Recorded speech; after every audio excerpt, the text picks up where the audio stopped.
was thinking about it. There we Yeah, we're go. live. Hey, welcome. Yes, welcome to the We the People daily live stream. Toni, our state chair, is in Quilcene right now, right? I am in Quilcene. I'm here with Evelyn, and she's one of our members, and she put this together so that we could have a get together. We talked last month about starting to do this every month, and so she jumped right on it and made sure we got right out here so that we can meet everybody. Nice. That's awesome. Yeah. Yeah, so a lot of things going on in the country. There was something that you specifically wanted to talk about, and I've got a couple topics that I want to bring up as well. So, Okay. Yeah. I got a little heated this morning watching the news because I was watching about a lawsuit, and I know about it, but I was only half to, just to be honest. But there's a lawsuit between Trump and the BBC because the BBC took what he was saying on January 6th and cut it up to make it sound worse than it was. And they didn't just report what he was saying. And it really bothered me because I have seen, I suffered severe TDS, Trump derangement syndrome. I cried the first time he got elected. I thought it was the end of this country and we were all doomed.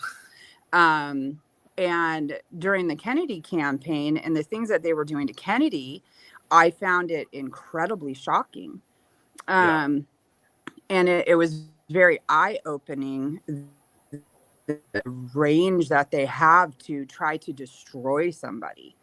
And so I started realizing that a lot of the things that I had seen about Trump were just literally flat out lies. And I was, we've been doing this for 15, 20 years where we've been into, politics and conspiracy theories, and all the, not some of the crazy stuff, but, just the government is ruining our lives. And I found it shocking that they were able to actually suck me in like that. Like it's such an incredible, it's incredible to me that they are actually able to do that to somebody who I have always felt like my eyes were open to all the bullshit. And so what I really just want people to know is that it is okay to not like Trump, right? I do not like Trump. I did not vote for Trump. I don't either. I don't, right? I don't like everything he's doing, but I don't hate everything that he's doing. And it's okay. It's okay to say, I don't like him, but understand that we are flat out being lied to. And I just wish for people to be able to get there. And be able to see. And hopefully this lawsuit really brings it to people's attention. Yeah. And I see that all the time because I haven't been a part of the Republican Party or the Democrat Party for years. It's been a long time, 2008. And I see the corruption on both sides. And, the way the media portrays Trump or Biden or Harris or whoever, whichever media channel you're watching, every channel or every program is skewing it, even podcasts, even, it's all propaganda. And my book, other side, The Liberated Mind, I talk about in there being able to discern logical facts and be able to listen to information and not have to accept it or not have to automatically be against it. Just be like, hey, that could be something, whether it's true or not, right? It could be something. But not accept it immediately as true and not accept it immediately as false, right? Right. Just being able to discern that and be neutral with it. Like you have to understand where you're listening, where their allegiances lie, the people that are listening, where they're getting paid from, who's sponsoring the ads on their station or their podcast or whatever it is. And you just have to be able to take everything with a grain of salt. And it kind of, to live this type of life where you question everything, it's not easy. You know this. It's not easy. Yeah, I was just talking with Evelyn about how nice it would be to stick my head back in the ground and not know shit. I Yeah. wish I didn't know the things I know. I wish I didn't go through the grocery store in disgust. I wish I could just, I haven't had a different flavored Oreo in 20 years because my whole thinking is if I never try it, I don't know what I'm missing. So I haven't tried a new flavored Oreo in 20 years. Yeah, but I'd you love look to at the have an ingredients Oreo. and you're like, yellow number 5. Ugh. Right. You know what I mean? Like, oh, throw it back down. Oh, I can't do that. Yeah, I Use I turmeric. mentioned this. Damn it. Yeah, I think I mentioned this. I always joke that I really wish Captain Crunch would be organic. I want an organic version of all berries Captain Crunch. And so we went to the store and it was on sale for $1.99. And I was like, I don't care. I'm getting a box. I don't care. And I grabbed it and I flipped it around and I looked at it and I went, okay, forget it. Never mind. Yeah, I'll get the organic Fruit Loops. So why can't they use blueberry powder to dye the blue, make blueberry whatever, flavor? Right? Yeah. Strawberry for red, or beetroot for red, turmeric for yellow. Right. Like there's all these alternatives out there that these companies can use, but they just, I guess, are choosing not to. But it's a market for anyone that's paying attention that wants to make, healthy Huge. Captain Crunch. Not me, someone else can, but I will be the biggest funder for that. Make a healthy Captain Crunch. Hey, you bake? I don't know, try it out. You can make it. Might be the new thing. Yeah. Ship it in the mail. All good. Right. Yeah. But I think that with the TDS, like it really brings you, I hope that it brings people to question more, right? To question the food, to question who is, even when you break it down to even the vaccines and things like that, and like who is doing the studies and understanding some of these things that we're told because we're being so drastically lied to. Yeah. And, no matter how open you think your eyes are, we all end up subjected to it and we all fall for things every now and then. And we're seeing the propaganda big time with this recent bill, right? Funding bill, right? It's 1,500 pages, 1,500 pages, front and back, right? That's 3,000 pages. That's a huge funding bill. And, the Democrats were voting no on it, something like 14 times because it defunded Obamacare and it's going to make people's premiums go up, right? So they were voting no. That was their issue. That's their line in the sand, which is totally fine, right? And then you have the Republicans voting for it, and all the SNAP benefits are being held up, right? And then just recently I found out there's a provision in that bill that basically destroys industrial hemp and CBD across the country. Yeah. In this huge bill, right? We're like, what does that have? They're not funding the industry at all. But inside this bill, they put a provision in there that has nothing to do with funding at all, that they're going to destroy the hemp industry. It would be so interesting to know who is paying for that right there. Because it's the alcohol lobby. Okay, see, and that's interesting because, when there was a big fight, in the early 1900s over hemp and lumber, and the lumber industry won over hemp. And otherwise we would have hemp products more accessible, but the lobbyists for the lumber industry bought and paid for, everything against the hemp industry, history is important. It is. Understanding how these things happen. So my solution, and I think the We the People solution, is that every line item of funding, you're funding the Department of Education, you're funding the DEA, you're funding ICE, you're funding, food stamps, you're funding Obamacare, you're funding whatever it is, it all needs to be separate. And they all need their own votes. Like you cannot have this mini omnibus or these omnibus bills that are just gigantic, 3,000 pages, and everything in there. And then one side's like, oh, well, you're not funding Obamacare enough, so we're going to vote no. Like, separate all of it. Make it all individual votes. That's how it should be. I actually heard that they already had a vote for Obamacare scheduled for next month before any of this happened. So, I need to check into that because I was listening to a podcast on the way here that mentioned that. And so I want to check into that, because if that's true, then they literally held all of this up for absolute crap again. And everybody is suffering. I know many people in the military who aren't getting paid, aren't getting their SNAP benefits, trying to figure out how to feed their families. Everything needs to be separated. Because it's insane. Yeah, so this is something that we should add to our platform. Like individual spending bills, individual spending issues, everything needs to be separated. And I think that's something that the average American would agree with. So we just have to bring it to the forefront. Yeah, I love that very much. Yeah, because it's not, and it's nonpartisan. Like, it's not conservative or liberal or, it's just. It's common sense. Hey, there we go. We the people would support. Right. We the people supports common sense. Yes, absolutely. Yeah, so. I love it. All right. Awesome. What else is going on?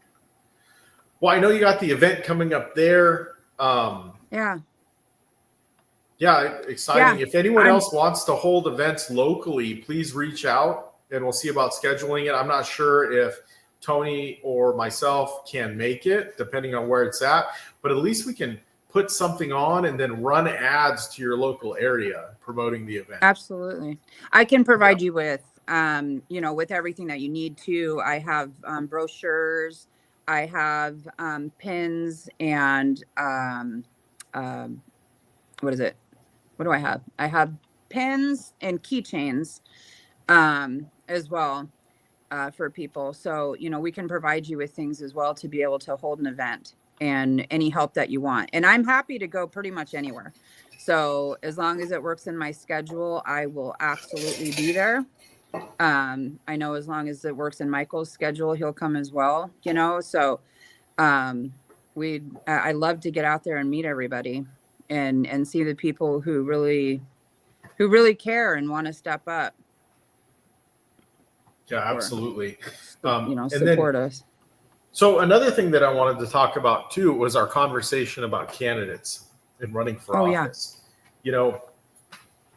It's not just the federal government that can run single issue bills that can vote on things, because the local counties and cities, they are also voting on these huge spending packages in their local area, and they vote on the entire spending or the budget for everything. Right. But there isn't as much publicity that comes around that. And there isn't as much dissent. You know what I mean? As far as dissent, like in the Senate, they needed 60 votes out of 100 to approve it. Right. A lot of times the city council, if there's only 5 members, they only need 3 out of 5 people. Right. If there's 7 members, they only need 4 out of 7 people. Right. So it's a lot easier for them to pass it, and it's not that big of an issue at the local level. Right. But there's still a lot of graft being passed. Here locally in Pacific County, there's a couple NGOs that the executive director and the employees, they are also Democrat city council members. They are part of the Democrat organization, and they're getting paid full time from monies coming in from the county to their nonprofits. Like, we're just finding this out. Like, their whole livelihood is based on money coming in from the county to their nonprofit, and they're also elected, city council members. I just heard that happens. I mean, I did not realize that our tax dollars go to pay Hmm. nonprofits. Like, I feel like that's stupid. Like, I guess I don't know which ones they pay for, and we'd have to, right? But I think Yeah, so in there's here general, I don't think the that's a one good idea. specifically, yeah, the one specifically that I'm talking about is the Pacific County Immigrant Support and Pacific County Voices United, which is the LGBTQ plus people of color outreach group that the county pays the tune of $500,000, a year to fund. And then the executive director of that is also a city council member in Raymond. And there's multiple employees of that organization that are also, organizing the marches and different things as well. Wow. Now, I think people should be free to do marches and protests and everything else, but I don't think our tax dollars should go towards that. No, So, that's interesting. yeah. But I they're think also, it's see going to that, be, yeah, at the same time, it's like those same people are advocating for increased property taxes to go towards their pet projects, to go towards, like here they've tried multiple years now to consolidate all of the schools. They want to shut down all of the schools and build a mega school in Ilwaco, which is one city. They want to build a mega school where all the kids get bussed in from across the county. interesting. Yeah. It's only going to cost us $172 million over the course of 10 years added to our property taxes. Like, that's going to go up again. Like, I paid $13,000 this year in property taxes. That's incredible. Yeah. Wow. That's insanity. I need to start checking into our area. There's I live out in Frederickson, and it is like warehouse city. There's this huge portion of land that we thought they were going to put in a Costco, maybe a movie theater, maybe a big shopping center, because it's, there's nothing, you have to drive.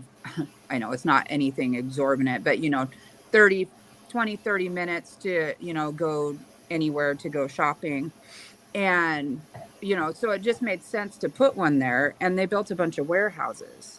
And so now the whole community is going, why we thought this was going in and we thought that was going in. And I pointed out to them, I'm like, they never told us what was going in, but we never went to the council meetings to ask what's happening, where they're making these decisions. And so, those are places, if you're not liking what is happening, you have to go and you have to participate, because sitting and bitching online doesn't get you anywhere. So, Yeah. So we have to learn the information and disseminate the information, right? yeah. So we have to put it out there. And it's been very interesting paying attention to the county commissioner meetings and everything that's going on, and all of the executive sessions that they're holding, in private and everything else. So, Yeah, it's but hey, I amazing know what they can get past with us not paying attention. Yeah. And that's the biggest problem, is just apathy. You know what I mean? Yeah. And they do this on person, because if you go to the meetings, they are boring. They are boring. Right. And, I went to a PUD meeting, a public utility district meeting, and it was like a 2-hour meeting of the history of electricity to approve a contract with Bonneville Power. And I had to sit through a 2-hour meeting of the history of electricity and how it gets here. Like, it was so bad. They never brought up numbers. They never did comparisons with other electrical providers. They never, anything that mattered, they didn't do it. They just filled it 2 hours of fluff. Amazing. Yeah. So. Wow. All right. Well, I guess we should jump off of here so I can go get ready. Sounds good. I can't wait to see who shows up for our Quilcene event here. We've got sandwiches and chips, and I made homemade rolls for Nice. sandwiches, right? And so yeah, should be a lot of fun. So anyway, I hope everybody has a great day. Awesome. Talk to you soon. All right, bye. Bye.